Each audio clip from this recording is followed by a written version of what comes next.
Hello and welcome to Teach Up, where we train you to solve AP calculus questions fast. Today we want to evaluate the limit as t approaches 0 of 1 minus the cosine of 3t, everything raised to the second power, that cosine that is, divided by 3t to the second power. As always, when we have a limit question, we start by substituting and see what happens. So when we substitute t equals 0 into the function, what we get is 1 minus the cosine of 0, which is 1, divided by a 0. So we're going to get the 0 over 0 indeterminate form, which tells us we can use L'Hopital's rule to find this limit. So that means this is going to be the same as the limit as t approaches 0 of the derivative of the numerator divided by the derivative of the denominator. We have done these types of questions in the past, although those problems were much simpler, and we're going to see why. Here, we're just going to remember L'Hopital's rule. Let's remember also we are going to be using the chain rule most likely. So here, let's start with the denominator. That's going to be simpler. In the denominator, I'm going to have 2 times 3t, but I don't stop there. Remember, there's a chain rule here. I also have to multiply by 3.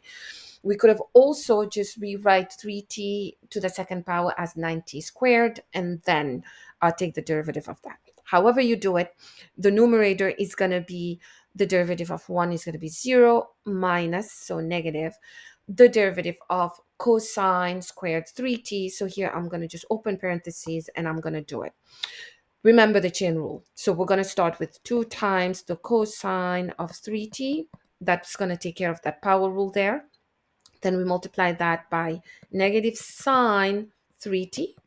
And we're going to multiply that by 3. And all of that is just to do the power rule. And let's just extend this a little bit. All right.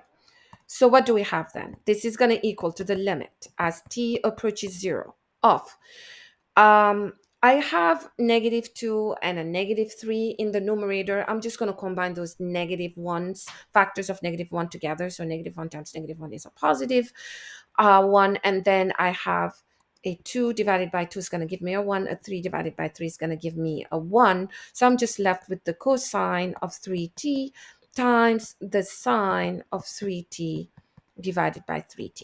Now, what happens when we substitute t equals 0? Numerator is going to be cosine of 0 is 1, sine of 0 is 0, so numerator is 0, and the denominator again is 0. So again, we have the indeterminate form, which tells us we're going to be using L'Hopital's rule a second time.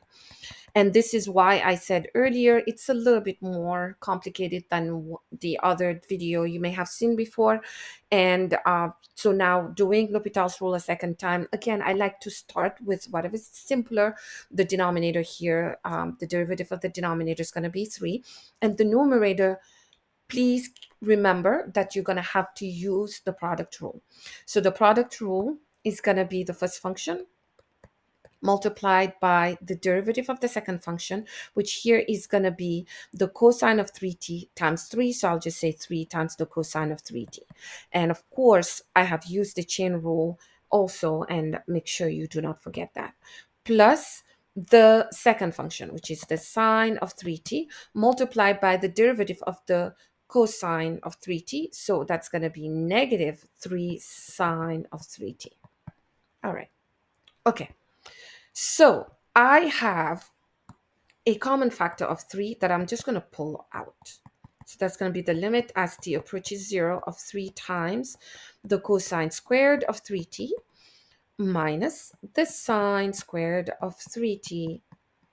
And we're going to divide that by 3. We could go ahead and divide 3 by 3.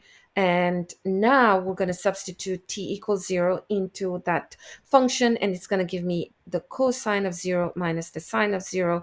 The cosine of 0, of course, is going to be 1. Minus 0 is just going to be 1. So 1 is going to be my answer here. And that would be B.